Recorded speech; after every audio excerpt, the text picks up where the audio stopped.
Mabuhay, it's me Maya again guys. Today's video guys, gagawa tayo ng baling suso ang tawag sa amin, yung binalot sa dahon ng saging, pero ang gagamitin ko ay gabi naman. So ito nga guys, pinutol ko siya dahil itatanim ko to ulit. So ayun nga guys, ang itsura ang ganda. So sobrang tigas niya guys. So ang gagawin ko dito ay chinap-chop ko, then pakukuluan ko. Habang ang pinapakuluan ko ay nagprepare ko na yung dahon na pambalot ko. So ganito lang yung guys, para hindi mapunit. So ganyan lang ginagawa namin sa probinsya. So guys, ginamitan ko ng food processor nang maluto na nga. And then nagpakulo na ako ng gata ng nyog, dalawa guys, na lata, and 2 cups din na sugar. So habang kumukulo, kulong-kulong-kulo na, ayan na nga guys. Yan yung itsura guys, after ko ma-food processor yung gabi. Sobrang lagkit niya talaga. So talagang sobrang fine. Kasi sa probinsya ang ginagamit namin ay bigas, yung anong tawag dito, yung giniling or talagang mano-mano.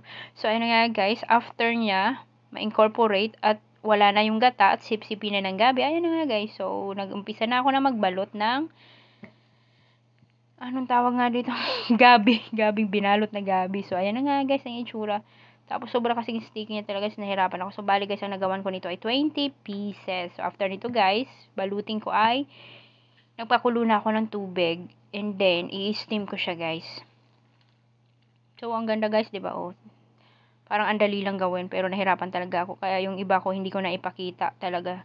Dahil akala ko, napindot ko na yung record. So, ganun talaga guys. So, gusto ko lang i-share sa inyo guys kung paano ako ginawa. Kasi first time ko talaga to gumawa dito guys sa Amerika. So, ayan na nga guys. After ko mabalot. So, ayan na nga siya guys. Ini-steam ko na siya. So, after 30 to 40 minutes, tada! Napalamig ko na siya guys. At titikman na natin. So, guys, super sticky.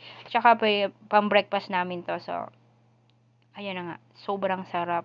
Kaya guys, pag marami kayong gabi, gawin nyo na to guys. Thank you for watching. Bye-bye!